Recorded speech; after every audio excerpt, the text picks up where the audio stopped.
बस भैया। आजा मीता, ले भैया, ये भी ले, मिठाई लीजिए छोरा भाई। हाँ चल मीता, आज गृह प्रवेश है ना थारो। अच्छा रुक रुक रुक रुक, एक मिनट, रुक रुक रुक रुक रुक, एक मिनट।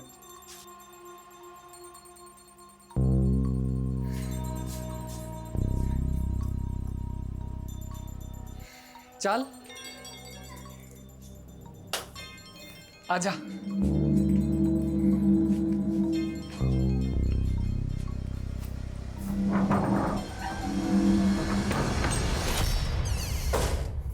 थारी आँखों का सुरमा प्यारा लागे, रे चोखा लागे रे मन। अरे क्या कर रहे हो? रुको रुको, क्या हुआ? मने दो। मैं अरे तू आराम कर, मैं कर लूंगा। ठीक काम करोगे और मैं आराम ना। लाओ मने दो और वो डब्बो लेकर आओ। अच्छा ठीक है।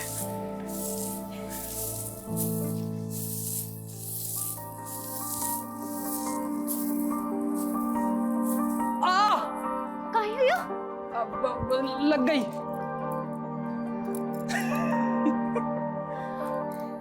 ये कर रहे हो? कोई आ जाएगा। शर्मा रही हो, मेरे से शर्मा रही है। देख, आज से हम दोनों एक दूसरे की परछाई हैं, एक दूसरे के सच्चे साथी, दुख में भी और सुख में भी, है ना?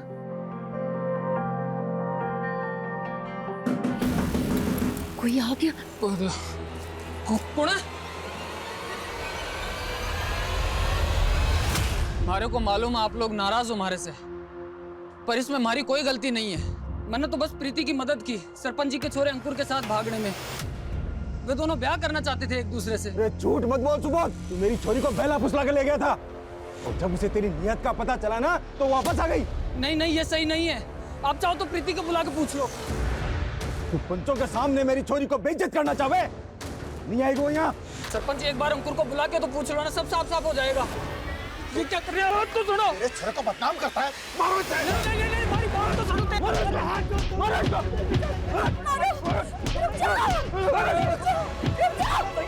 मत मारो, मैं जाके हाथ जोड़ू तू। मत मारो, मत मारो, मत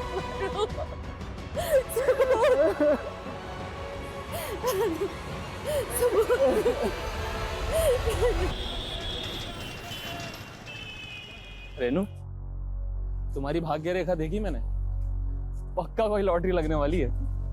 कुछ भी अनशन मत बोला। अरे पाग, अंडरस्टैंड नहीं बोल रहा हूँ, सच बता रहा हूँ। एक सेकंड रुको, ये देखो, ये जो रेखा है ना, इसमें साफ लिखा है कि तुम्हारी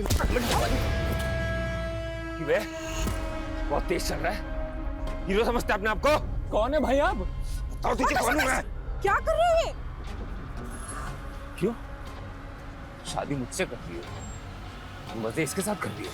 शादी? क्या बोल रहा है रेनू ये?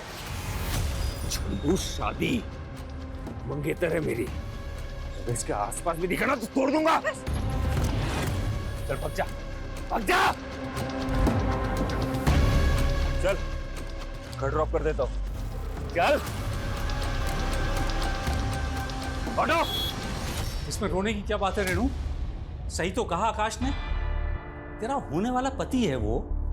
अगर तुझे इस तरह से सड़क पर किसी के साथ हंसते बोलते देखेगा तो गुस्सा तो आएगा उसे। पापा आप उसकी साइड ले रहे? मैं किसी की साइड नहीं ले रहा हूं, मैं हकीकत की बात कर रहा हूं। और अब तू ये ऐसे छोटी छोटी बातों पे आंसू बहाना बंद कर। तू तो शादी करके चली जाएगी, तेरे बाद मुझे रागनी के लिए भी तो लड़का देखना है। पापा लेकिन उसने तेरा दुखड़े सुनने का वक्त नहीं है मेरे पास। अब जैसा आकाश कहे वैसा ही कर तू, मेरे पर शिकायत नहीं आनी चाहिए। हाँ, और सुन, अभी फोन कर आकाश को और माफी मांग अभी।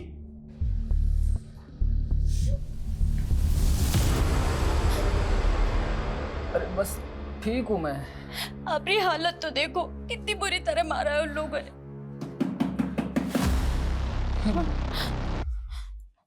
मैं नहीं नहीं नहीं, मैं जाऊँ।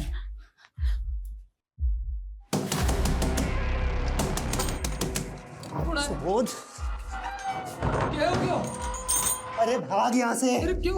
गांव वाले आ रहे हैं तुझे मारने के लिए। क्या बात कर रहे हो ज्ञान? अरे सरपंच और प्रीति के घर वालों से तूने दुश्मनी मोल ले ली है, और ये किस चोरी से ब्याह करके ले आया तू?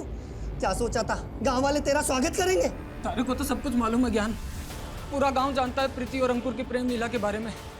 अंकुर के दबाव में मैंने सब कुछ किया। नीता से शादी करने के लिए मुझे कुछ पैसों की ज़रूरत थी।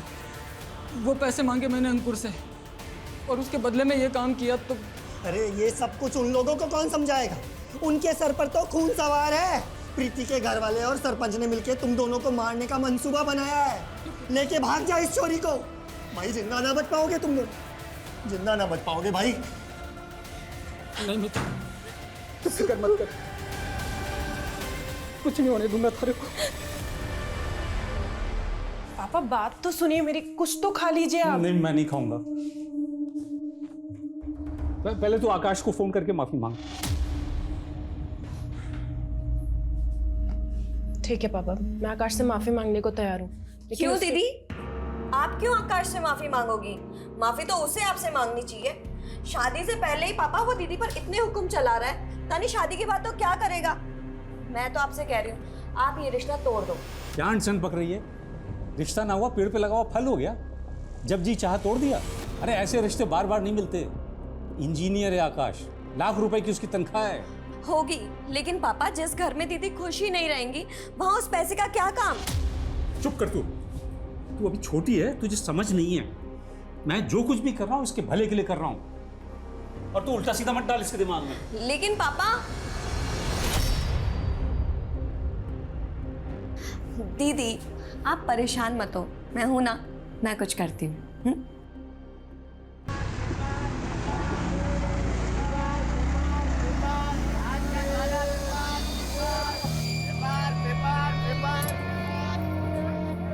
लो भैया,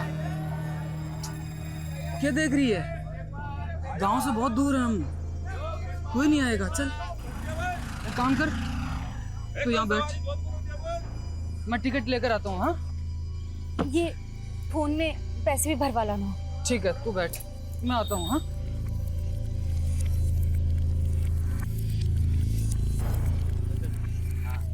छोड़ूंगा नहीं। क्या नहीं छोड़ेगा? है हलवा समझा है क्या? आपकी वाला हाथ लगा के देखा तो मेरे को सारा मेरे को धक्का दे रहा। मेरा मोबाइल चुराता है, मेरा मोबाइल चुराता है, मेरा मोबाइल चुराता है।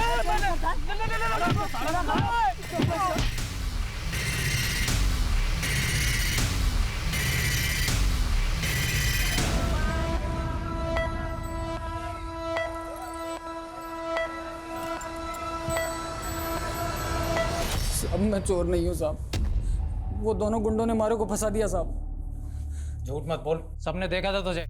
तेरे पास दो मोबाइल थे। अब उन दोनों में से एक तो मेरा फोन था, एक मेरी बीवी का फोन था साहब। सब हुआ क्या था कि मैं जा रहा था, उन दोनों में से एक बंदा मेरे से टकराया और मेरे गिर गया साहब, मेरा फोन भी गिर गया। उनमें से एक मेरा फोन उठा के बोलता है कि ये मेरा फोन है, मेरा फोन है, और वो चोर चोर चिल्लाने लग गए साहब।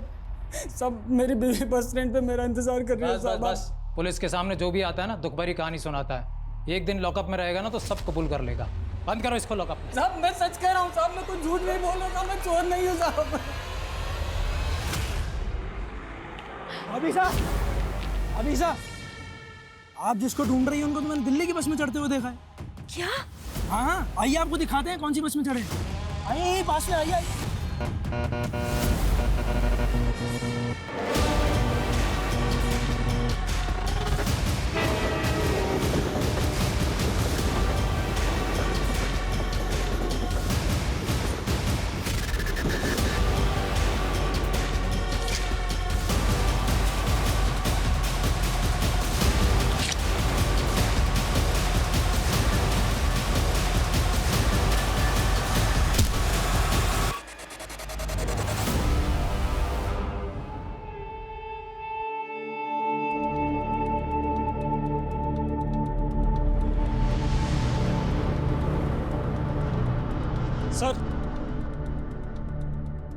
सर ये खून से सना हुआ चाकू मिला है, शायद यही मर्डर वेपन है।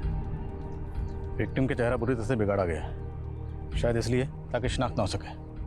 पूजा, बड़े को कवर करो। ये जंगल रेलवे स्टेशन के नज़दीक है। मुमकिन है कि विक्टिम यहाँ की रहने वाली ना हो और कातिल इसको यहाँ पर कत्ल करने के इरादे से ही लेकर आया हो। सर ये भी तो हो सकता है, कि विक्टिम और कातिल एक दूसरे को जानते हो? सर ये देखिए सर, झाड़ियों में एटीएम कार्ड मिला है। देखो जरा किसका। सर एलएनसी बैंक का है, लेकिन इस पे कार्ड होल्डर का नाम नहीं लिखा हो। इस बैंक की नज़दीकी ब्रांच से कांटेक्ट करो और कार्ड की डिटेल्स निकलो। सर सर ये देखिए।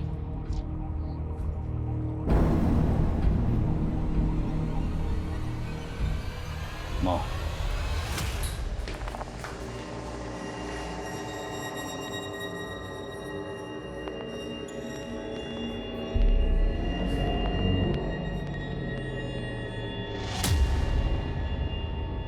अच्छी लग रही हो। सॉरी हाँ, कुछ ज्यादा ही हो गया, मुझे पता है। लेकिन तुम भी मुझसे बहुत बहस करती हो। काम करो, तुम मुझे सॉरी बोल दो, ठीक है? सब कुछ यहीं पे खत्म करते हैं। आकाश सॉरी, It's okay, आगे से ना। लेकिन मैं तुमसे शादी नहीं कर सकती। मैं किसी और से प्यार करती हूँ। आकाश, यहाँ पे तमाशा मत करो। तमाशा तुमने देखा ही है। मैं तुम्हें अपनी बीवी मान चुका हूँ, इतनी आसानी से नहीं जाने दूंगा। किसकी वजह से मुझे छोड़ रही हो? इस चंदू की वजह से। काट के लाके रख दूंगा मैं। आकाश, जबरदस्ती तुम मुझे हासिल नहीं कर सकती। अच्छा यही होगा कि मुझे भूल जाओ। प्लीज मुझे मेरी जिंदगी अच्छे से जीने दो।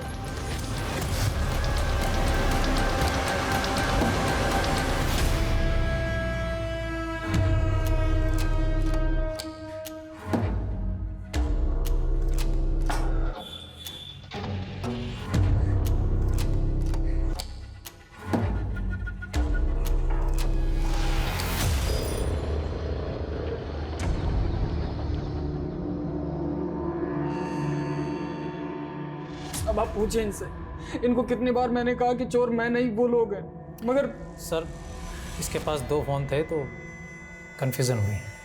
फिलहाल जाओ तो। Sorry sir.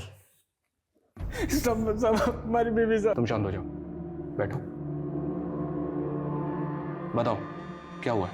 हमारी बीवी का कुछ पता नहीं चल रहा साहब। आखिरी बार कहाँ देखा था उसको? जयपुर बस अड्डे पे साहब। और सर इन्हें ठगने वाले लोगों के बारे में भी हम पता लगा रहे हैं, और काम करने के तरीके से लग रहा है जैसे कोई पेशेवर मुजरिम थे। सब हमारी बीवी का पता लगा लो साहब। सुबह तुम फिक्र मत करो, हम तुम्हारी बीवी को जल्द से जल्द ढूंढने की कोशिश करेंगे। ठीक है सर बॉडी की शिनाख्त अभी तक नहीं हो पाई है। हालांकि पोस्टमार्टम रिपोर्ट से पता चला है कि लड़की की उम्र 23 से 25 साल के बीच थी, और सर लड़की की मौत बॉडी मिलने से 7 से 8 घंटे पहले हुई थी। और मारने से पहले विक्टिम के साथ फिजिकल रिलेशन बनाए गए, पर बॉडी पर किसी भी तरह का डीएनए सैंपल्स नहीं मिले। शायद प्रोटेक्शन यूज किया होगा। और सर बॉडी में नींद की गोलियां भारी मात्रा में मिली है। सर हो सकता है कातिल का ये प्लान रहा हो, पहले नशे की गोलियां देकर लड़की को बेहोश किया, फिर उसके साथ फिजिकल हुआ और फिर उसको मार दिया। इसलिए बॉडी पर किसी भी तरह का रजिस्टिंग मार्क्स नहीं है। वो स्टेडियम की डिटेल्स कब तक आएंगे? सर बैंक मैनेजर से बात की है, कार्ड बहुत पुराना है इसलिए थोड़ा समय लग रहा है। जब तक कार्ड की डिटेल्स आती हैं, विक्टिम की तस्वीर दिल्ली एनसीआर के सभी थानों में भेजो। शायद कहीं कोई मिसिंग कंप्लेंट फाइल हुई हो। और इस टैटू को आसपास के जितने भी टैटू पार्लर्स हैं सब जगह दिखाओ, और विक्टिम की तस्वीर सभी लोकल न्यूज़पेपर में दो। शायद कोई शिनाख्त के लिए आ गई। दीदी, आकाश से शादी ना करने का डिसीजन आपका एकदम सही है, लेकिन आप मेरी बात मानो तो अभी भी। रागिनी, मैं जानती हूँ तुझे मेरी फिक्र है, पर तुझे अब मेरी फिक्र करने की कोई ज़रूरत नहीं। अब मैंने तय कर लिया, मैं डर के नहीं जीने वाली। और वैसे भी अब मेरी ज़िंदगी में कोई और आ गया। कौन है वो? और कहीं उसी की वजह से तो तुमने संजीव को रिजेक्ट नहीं किया था? सच बताओ दी। Sanjeev, I am sorry. मैं जानती हूँ कि मुझे ये सब कुछ पहले ही बता देना चाहिए था, लेकिन मैं क्या करती, मेरे फादर बहुत स्ट्रिक्ट हैं। संजीव, मेरे कहने से शादी नहीं रुकेगी, सिर्फ तुम ही शादी को रोक सकते हो। प्लीज़ मुझे रिजेक्ट कर दो। ठीक है, मैं मना कर दूंगा। रेनू दी, उस दिन भी तुमने एक झूठी कहानी बनाकर इतना अच्छा लड़का हाथ से गवा दिया। तुझे संजीव की इतनी फिक्र क्यों हो रही है? टॉपिक मत बदलो दी। ये बताओ, कोई लड़का है भी या नहीं, या फिर तुम इस बार भी कोई झूठी कहानी बना रही हो? दी बताओ ना, कौन है वो? सही वक्त आने पर सब बता दूंगी। सर जो एटीएम कार्ड हमें जंगल में मिला था, बैंक मैनेजर का कहना है कि वो एटीएम कार्ड झारखंड के भभुआ के रहने वाले एक आदमी का है। सर हो सकता है वो औरत भी झारखंड की हो। मुमकिन है। तो एक काम करो, तुम झारखंड के लिए निकलो, मैं झारखंड पुलिस को इन्फॉर्म करता हूँ।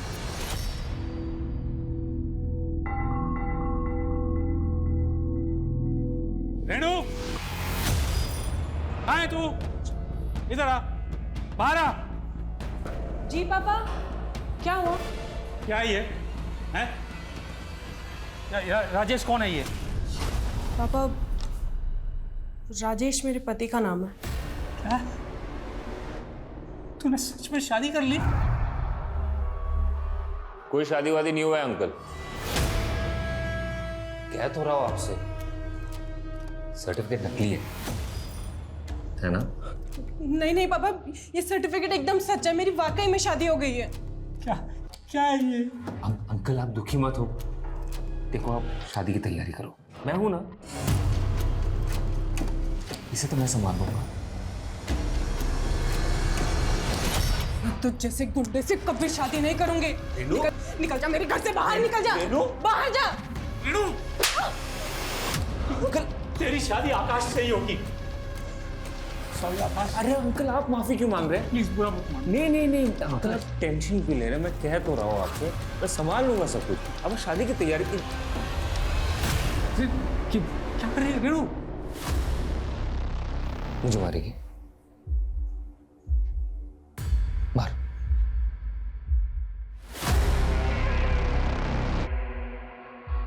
मार। आगे मत बढ़ना कोई भी। पापा हटिए आप यहाँ से, हटिए, तेरे पास मत आना। ठीक है। मुझे मेरी मरी हुई माँ की कसम है, अगर मेरे कोई पास आए तो मैं अपनी नस काट लूंगी। नहीं रेणु, क्या कर रही है? रेणु कहाँ जा रही है? पापा आप मुझे कभी समझ ही नहीं पाए।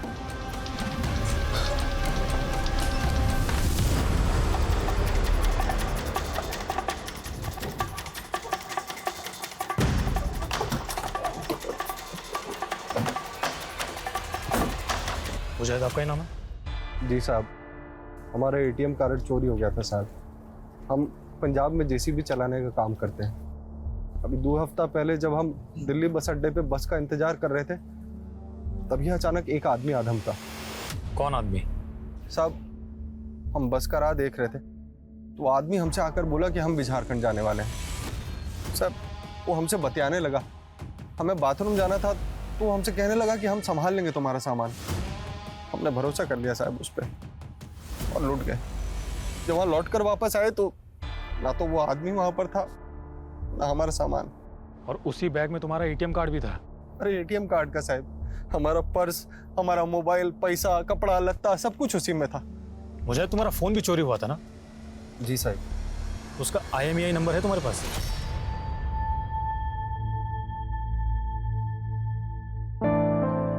रागिनी,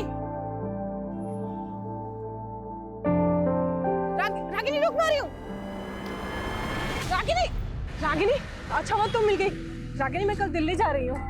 मुझसे बात मत करो तुम। Ragini I am so sorry, पर तू ही बताना मैं क्या करती। वो उस आकाश से शादी करके अपनी जिंदगी तो नहीं बर्बाद करती ना? पर मेरी कर दी ना। मतलब तुम तो चली गई, पर तुम्हारे किए की सजा मुझे भुगतनी पड़ेगी। रागिनी एक मिनट, साफ साफ बता हुआ क्या है? आकाश बेटा। हाँ बाबा। मुझे माफ कर दे, मैं अपना वादा पूरा नहीं कर पाया। देखिए, जैसे हाथों की सारी उंगलियां एक जैसी नहीं होती, वैसे ही सारी औलादें एक जैसी नहीं होती। आप अपना वादा पूरा कर सकते हो अभी भी। मैं रागिनी से शादी कर लूंगा, अगर आपकी इजाजत हो तो। बिल्कुल, बहुत अच्छी बात कही तुमने। रागिनी तू करेगी ना आकाश से शादी? तू आकाश से शादी करेगी? ये सब तुम्हारी वजह से हो रहा है। रागिनी मेरी बात तो सुन।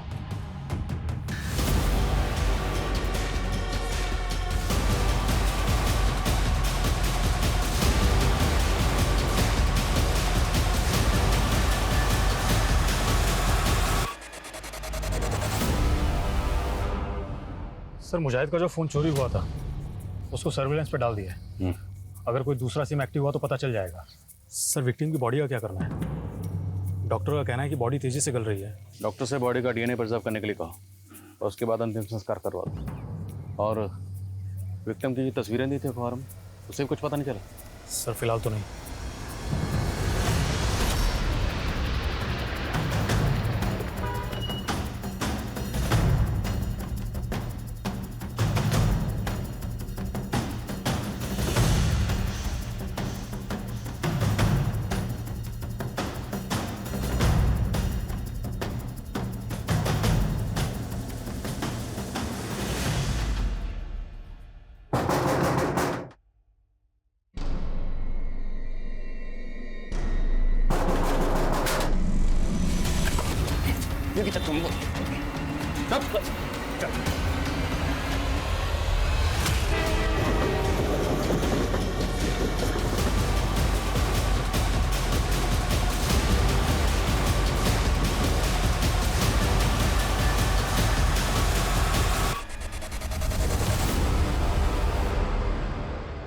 साहब सच कह रहे हैं, हमने उसकी बीवी के साथ कुछ नहीं किया। उसको तो 2 लोग उठाकर ले गए थे साहब। कौन था वो आदमी?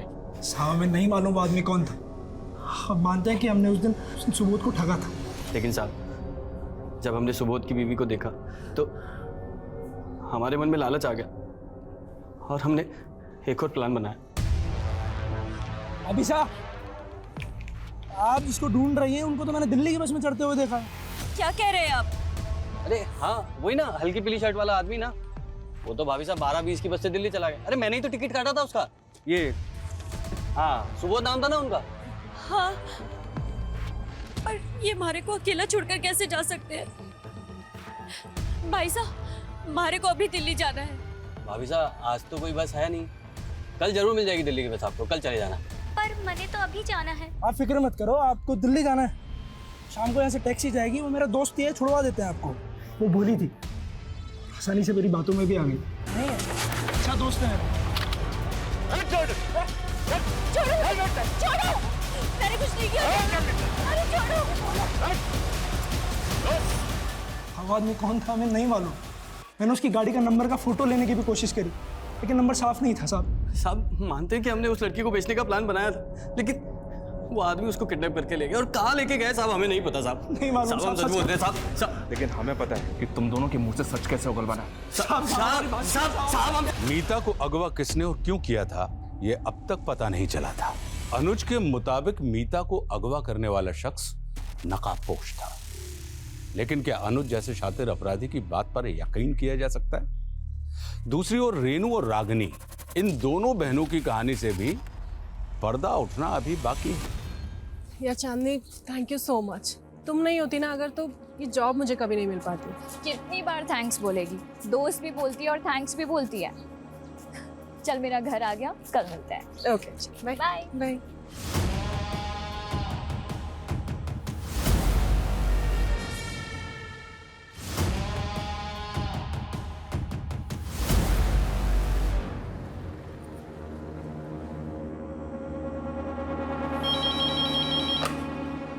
हेलो हेलो पापा, मैं रेनू।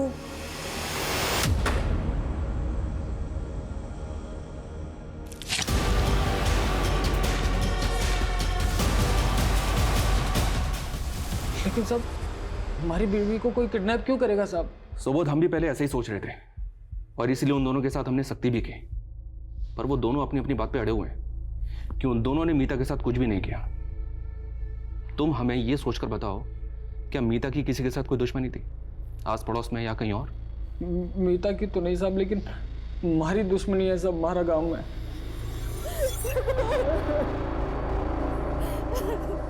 वो लोग मार देते साहब हमारे को जान से। तो तुम्हें लगता है कि प्रीति के फादर विजय और गांव का सरपंच मीता को अगवा कर सकते हैं? धोखा और दुश्मनी इंसान आसानी से नहीं भूलता साहब। कहीं उन लोगों ने हमारी मीता को। तुम चिंता मत करो, फिलहाल तुम घर जाओ, जैसे ही कुछ पता चलेगा हम तुम्हें बता देंगे। ठीक है साहब। शर्मा, इस सुबोध के गांव जाकर हमें इंक्वायरी करनी होगी। हो सकता है कि वहां से मीता के बारे में हमें कोई पुख्ता लीड मिले। साहब इंसान को पहचानने में मात खा गया मैं। वो आकाश जिसे मैंने अपने बच्चों से ज्यादा माना कातिल निकला। पापा, पुलिस ढूंढ रही है उसे, और अच्छा ही हुआ कि रेणु दीदी हम सबको छोड़कर चली गई, वरना उनकी जिंदगी तो बर्बाद हो जाती।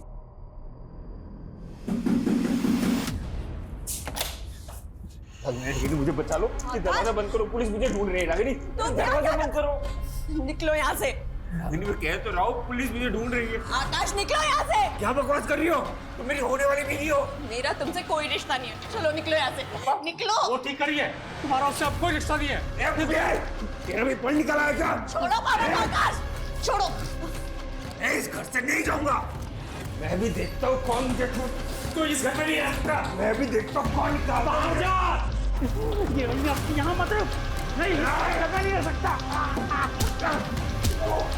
निकलो यहाँ से, वरना जान से मार डालूंगी। निकलो यहाँ से। छोड़ूंगा नहीं तुझे।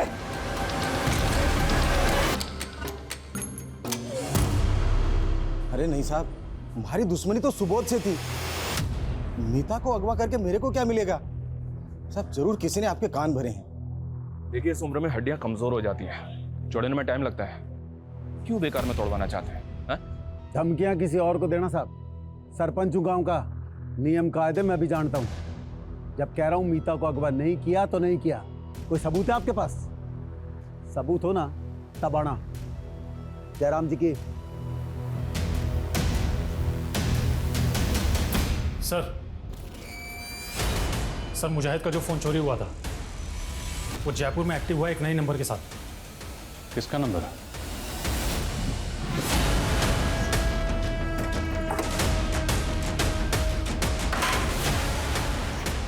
शुभम।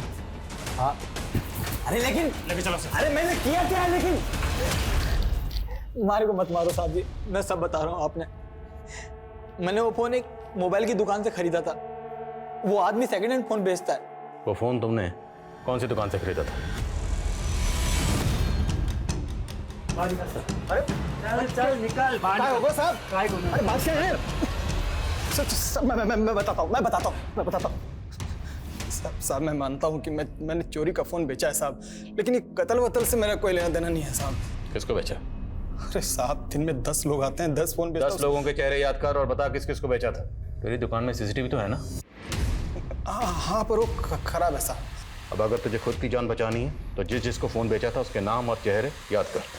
नहीं साहब, मैं चेहरे याद करता हूँ। और वो आप लोग क्या बनवाते हैं? स्केच। प्रशांत, जो भी स्केचेस बनवाए उन्हें मुजाहिद से वेरीफाई करो। जी सर मेरे ख्याल से लड़की की पहचान करवाने की हमें फिर से कोशिश करनी चाहिए। सर एक बार फिर से अखबार में फोटो दे दो। तो इस बार विक्टिम और उसके हाथ में जो टैटू है उसकी तस्वीर दिल्ली के अलावा देश के बाकी अखबारों में छुपो, शायद शनाख्तों पर।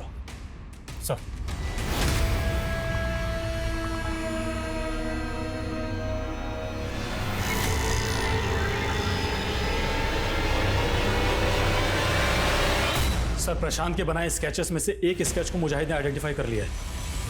ये रहा वो स्केच और इसे उठा लिया है। मैं मानता हूँ कि मैंने मुजाहिद का सामान और उसका फ़ोन चुराया था साहब, पर वो सारा सामान मैंने प्रशांत को बेच दिया था साहब। तुमने जो मुजाहिद का सामान चुराया था उसमें मुजाहिद का एटीएम कार्ड भी था, और वो एटीएम कार्ड हमें एक लड़की की डेड बॉडी के पास मिला। वहाँ कैसे पहुँचा? मतलब तुमने पहले उस लड़की का मर्डर किया, सामान प्रशांत को भेजा, और वो एटीएम कार्ड तू गलती से वहीं भूल गया, है ना? साहब ये सच नहीं है साहब, मैं कोई खूनी नहीं हूँ साहब। मारे को तो ये चोरी भी मजबूरी में करनी पड़ी थी साहब। 1 हफ्ते पहले मारे को भी वहीं पर लूटा था किसी ने, उसी जगह पर। हमारे पास तो जयपुर आने का भी पैसा नहीं था साहब, और मजबूरी में मारे को भी वही जुल्म करना पड़ा जो हमारे साथ हुआ था। इस टैटू को देख और बता, तूने ये टैटू किसी लड़की के हाथ में देखा था? नहीं साहब। अगर ये सबूत सच बोल रहा तो हमें इस केस को रीलूक करना पड़ेगा। हमसे कहीं ना कहीं कोई ना कोई चूक तो हुई है। सर सुबोध का स्टेटमेंट वेरीफाई करने के लिए मैंने प्रशांत को पुलिस स्टेशन बुलाया, लेकिन उसका फोन बंद आ रहा है। सर प्रशांत का घर और दुकान दोनों जगह चेक किया, दोनों जगह ताले लगे हुए हैं। खबरियों को काम पे लगाओ, लेकिन ढूंढो इस प्रशांत को। जी सर। इस प्रशांत ने भागकर कम से कम इतना तो साबित कर दिया कि इसका इस केस से कोई ना कोई ताल्लुक तो है। सर खबरियों ने पता लगाया है कि मीता को जीबी रोड के एक ब्रोथल में बेचा गया। वो ब्रोथल मुन्नी नाम की एक औरत चलाती है। उसने बताया कि 5 महीने पहले मीता एक अपने कस्टमर के साथ भाग गई थी। एक काम करो, लोकल पुलिस की मदद से मीता की सर्चिंग शुरू करो। मैं तब तक उसके पति सुबोध को इन्फॉर्म करता हूँ। Okay sir.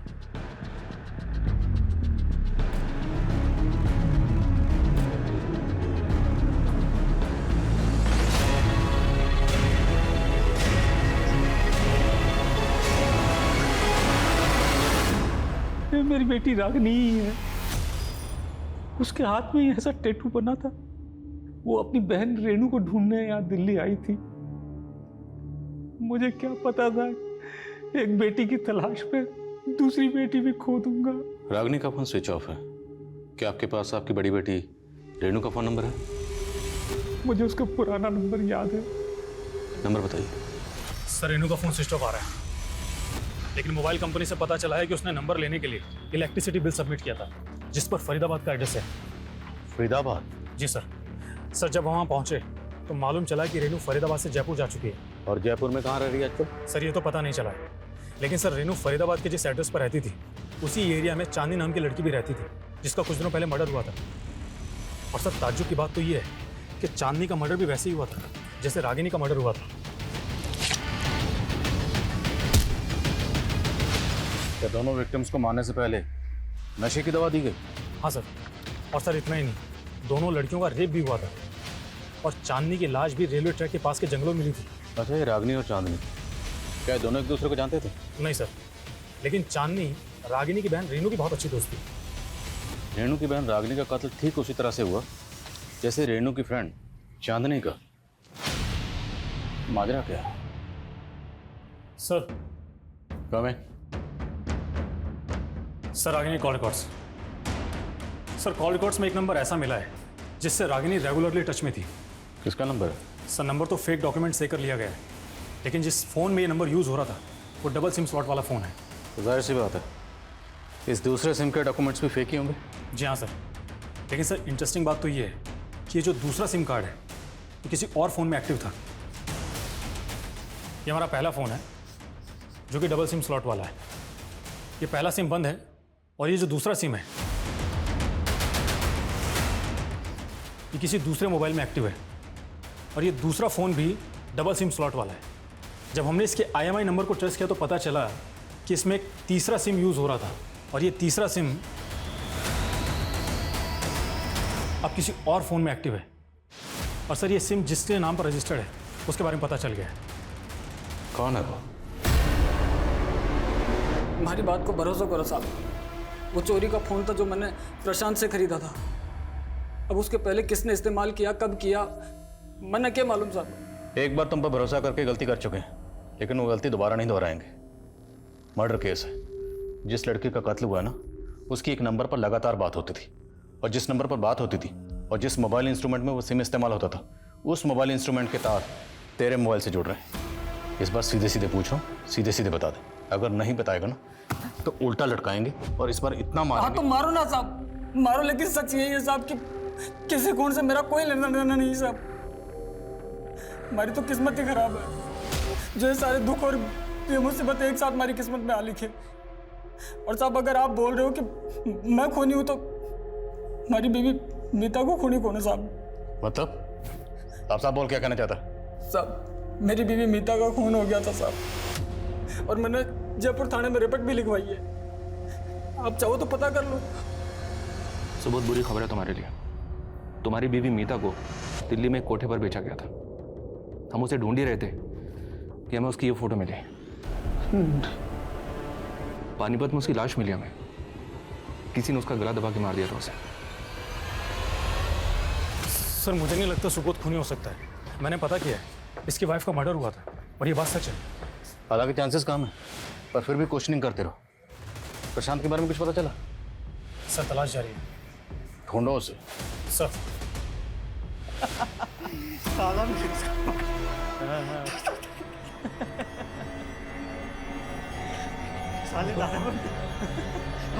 वर्दी देखते पक गया होगा। साला क्या बात है।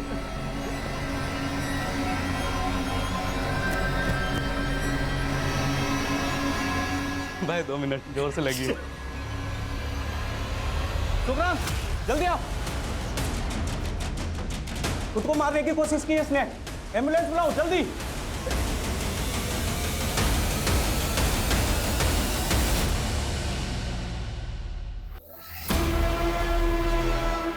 हेलो। हाँ मैं हॉस्पिटल में हूँ।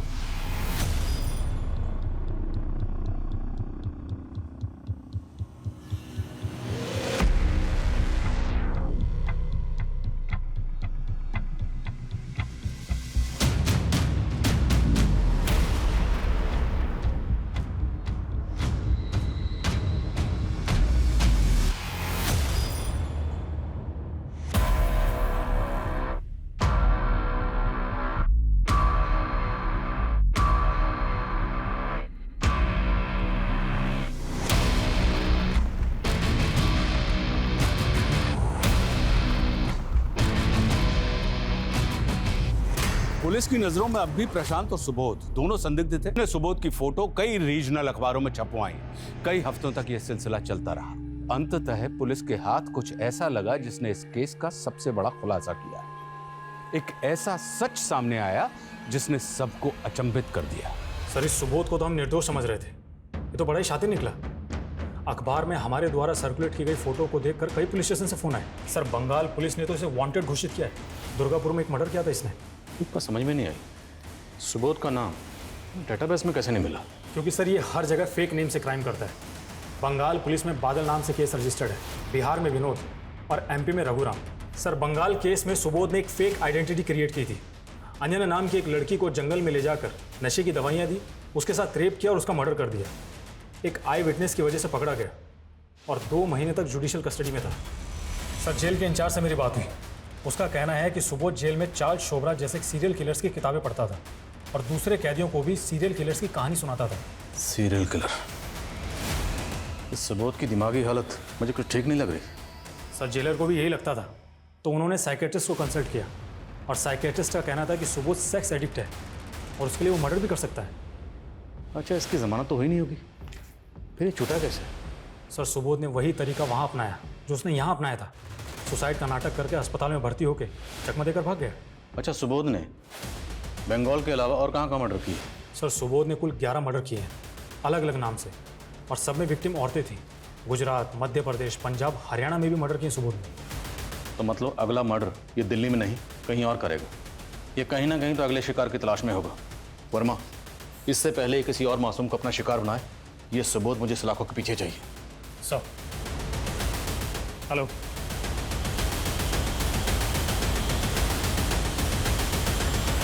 सर वो रूम नंबर 11 में पक्का वही है सर? पक्का? Yes sir. चलो।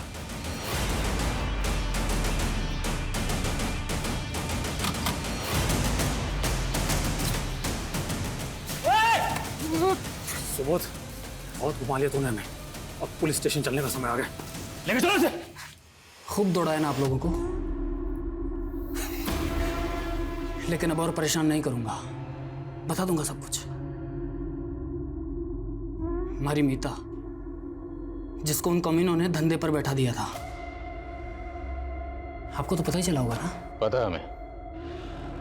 हमारी बीवी मीता अपने किसी कस्टमर के साथ भाग गई थी। अरे वो कस्टमर में ही तो था। पहले भगा के ले गया उसे और मार दिया। फिर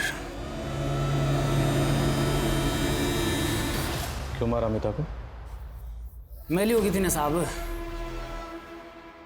मीता की मौत के बाद मानो मन नया जन्म मिल गया हो। सालों तक लोगों ने सताया हमारे को, पर अब हमारी बारी थी। रेणु कहाँ? यहीं दिल्ली के त्रिनगर में शादी की थी उससे मैंने।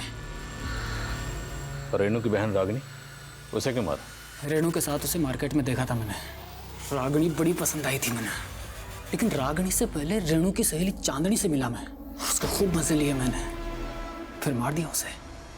और बाद में मुझे पता चला कि रेणु रागिनी को बार बार फोन करती थी, और वहीं से रागिनी का नंबर चुराया मैंने, और फिर रेणु से मिलने के बहाने उसे दिल्ली बुला लिया।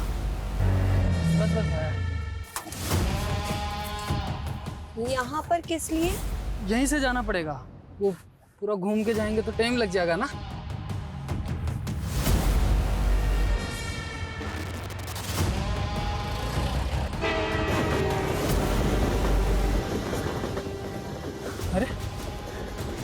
थक गई है? एक काम कर, और कितना दूर जाना है? ये जूस पी ले, पी ले, पी ले। और पी ले।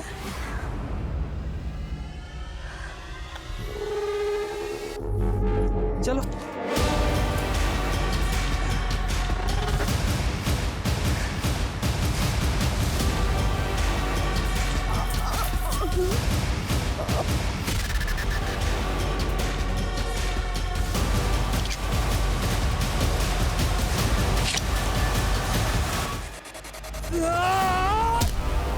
ये सब वहशीपना क्यों करता था? हमारे को भी शोभराज भैया की तरह अलग अलग लड़कियों को चखने का चस्का लगा था। तूने सभी विक्टिम्स को किसी रेलवे स्टेशन के पास वाले जंगल में ले जाकर मारा, और वहां ले जाकर मारने से पहले तूने नशे की दवाई देता था। कहां से सीखा ये सब? अभ्यास किया था साहब, खूब पढ़ता था मैं जेल में। और इतना ही नहीं, प्रोटेक्शन यूज करता था हर बार, ताकि आप लोगों को कोई सबूत ना मिले। सोचा था कि शोभराज भाई का रिकॉर्ड तोड़ दूंगा। मस्त।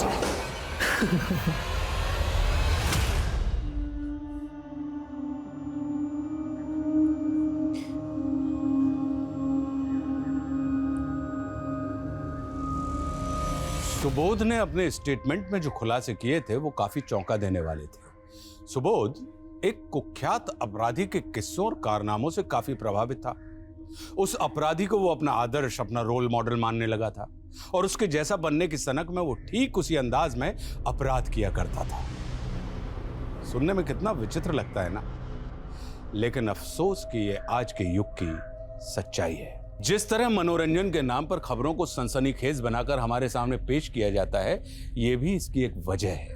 न्यूज चैनल और अखबार में हमें अक्सर कुख्यात अपराधियों का महिमा मंडन सुनने को मिलता है, पढ़ने को मिलता है। एक भगोड़े व्यापारी से लेकर एक फ्रॉड बाबा की आलीशान जिंदगी को हमारे सामने एक रोमांचक कहानी की तरह पेश किया जाता है, और युवा अक्सर ऐसे बैड बॉयज की कहानी से आकर्षित होते हैं और उनके जैसा बनने की चाह पालने लगते हैं। वो ये सच नजरअंदाज कर देते हैं कि इन सभी शातिर अपराधियों की जिंदगी सिर्फ एक छलावा मात्र है और कुछ नहीं। यह अत्यंत आवश्यक है कि आज का युवा अपने आदर्श सोच समझकर चुने। अब मैं आशुतोष राणा विदा लेता हूं आपसे। हम फिर से मिलेंगे एक ऐसी ही कहानी के साथ जो आपको रखेगी सतर्क और जिंदगी को सुरक्षित। तब तक अपना और अपने परिवार का ख्याल रखिए और देखते रहिए क्राइम पेट्रोल सतर्क। जय हिंद।